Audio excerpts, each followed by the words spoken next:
ओम नमः शिवाय। मित्रों, मैं आचार्य चंद्र प्रकाश परम कल्याण साधन यूट्यूब चैनल में आपका हार्दिक अभिनंदन करता हूं। हमारी आज की चर्चा का विषय है वो कौन से कारण हैं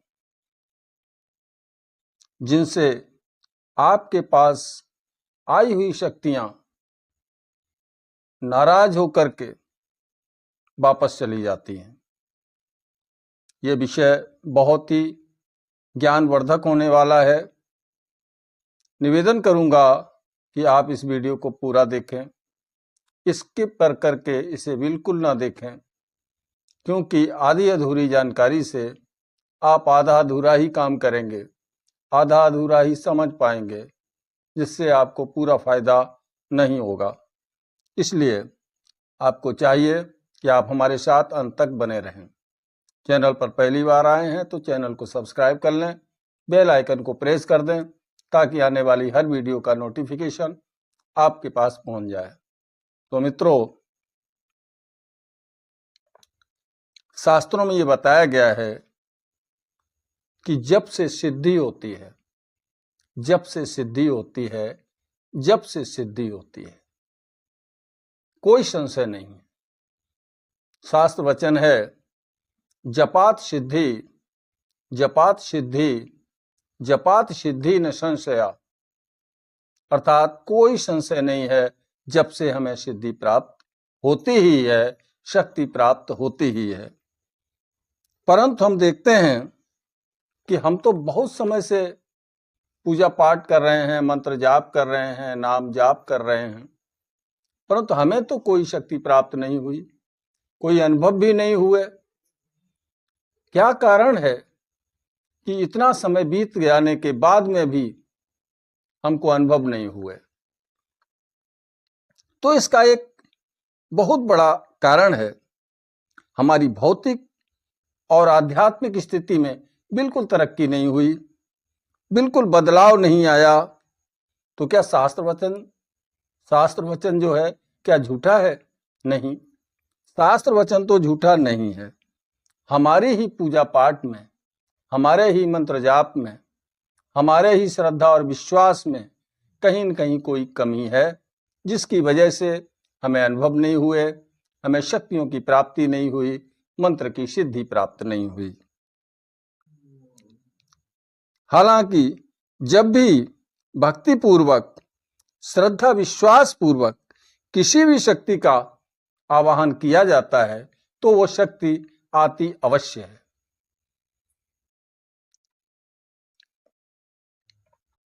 और वो हमारी पूजा को भी ग्रहण करती है, हमारी प्रार्थना को भी सुनती है। लेकिन हम ही हैं, कुछ ऐसी गलतियां कर देते हैं जिनसे वह शक्ति हमसे नाराज होकर के वापस चली जाती है। तो वो गलतियां कौन कौन सी हैं? प्रमुख 5 गलतियां हैं जिन्हें मैं आपको इस वीडियो के अंतर्गत बताऊंगा। पहली गलती क्या करते हैं हम? पहली गलती करते हैं जो अक्सर साधकों से होती है, अपने इष्ट की अदला बदली। ये बहुत बड़ी गलती हम करते हैं कि हम अपने इष्ट को बार बार बदलते रहते हैं। शंकर जी से काम नहीं हुआ तो हनुमान जी को पकड़ लिया, उनसे काम नहीं हुआ तो दुर्गा मां को पकड़ लिया। तो ऐसा करने से कोई भी इष्ट कोई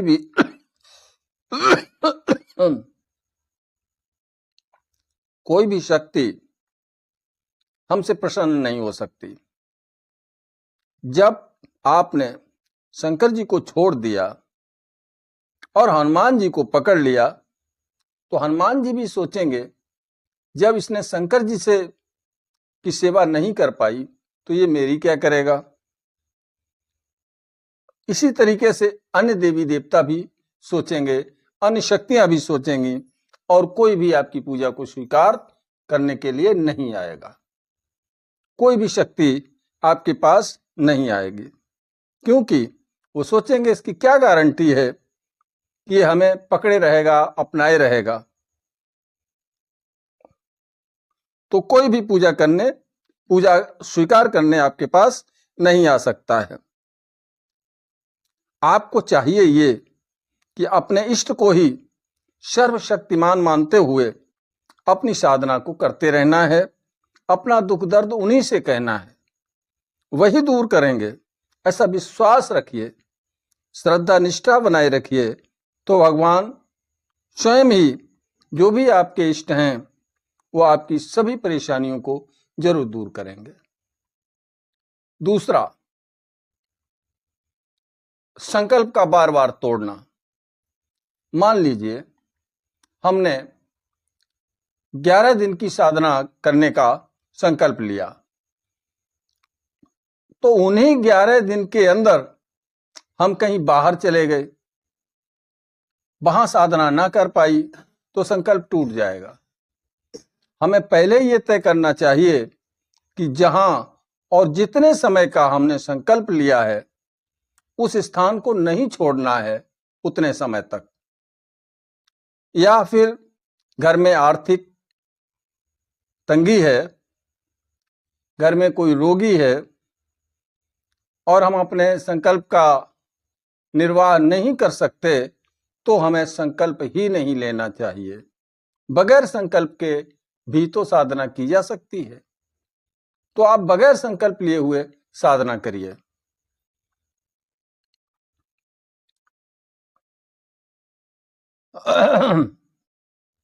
अपने स्वास्थ्य की स्थिति, शारीरिक स्थिति, पारिवारिक और आर्थिक स्थिति को ध्यान में रखते हुए आप संकल्प ले सकते हैं और उस संकल्प को पूरी तरीके से निभाना है, पूरा करके ही रहना है, उसको बीच में नहीं तोड़ना है, वरना वो आई हुई शक्ति वापस चली जाएगी और आपकी साधना खंडित मानी जाएगी। इसलिए आपको संकल्प लेना है तो बहुत ही सोच समझ के लेना होगा। तीसरी गलती, आहार संयम नहीं रख पाते हैं, अपने आहार पे कंट्रोल नहीं कर पाते, तामसिक भोजन ग्रहण करने लगते हैं, अंडा, मांस, शराब इत्यादि जो तामसिक भोजन है हम उसे ग्रहण करने लगते हैं। जितने समय हमें साधना करनी है उतने समय हमें शुद्ध सात्विक भोजन पर निर्भर रहना होगा, व्रत का पालन करना होगा, उपवास करना होगा, तभी वो शक्ति रुकेगी। चरित्र सही नहीं रख पाना। चौथा है कि हम चरित्र से गिर जाते हैं, शारीरिक और मानसिक ब्रह्मचर्य का पालन हम नहीं करते। किसी भी साधना की सफलता के लिए ब्रह्मचर्य का पालन अति आवश्यक है। ये पहली शर्त होती है साधना की, जिसमें हमें ब्रह्मचर्य का पालन करना ही पड़ेगा। अगर कहने लायक सफलता पानी है, शक्तियों को प्राप्त करना है, मंत्र सिद्धि प्राप्त करनी है, तो हमें ब्रह्मचर्य का पालन दोनों स्तर पर, शारीरिक और मानसिक दोनों ही स्तरों पर हमें करना पड़ेगा। अगला पांचवा है, लोगों के प्रति द्वेष भाव नहीं रखना है, उनसे ईर्ष्या नहीं करनी है। किसी का भी अकल्याण हो, किसी का भी नुकसान हो, ऐसा भाव रख करके हमें साधना नहीं करनी है। यदि हम ऐसा करेंगे तो वो साधना फलीभूत नहीं होगी। कोई भी शक्ति अपने किसी भी बच्चे का हित नहीं कर सकती है। हमारे अंदर उस समय सर्वजन हिताय की भावना होनी चाहिए, आत्म कल्याण की भावना होनी चाहिए, जन कल्याण की भावना होनी चाहिए। इनको दृष्टिगत रखते हुए हम यदि कोई साधना करेंगे तो शक्तियां बहुत खुश होती हैं। या तो हम आत्म कल्याण के लिए करें या फिर जन कल्याण के लिए करें, तो वो शक्तियां मुक्त हस्त से हमें आशीर्वाद देती हैं, वो फिर वापस नहीं जाएंगी।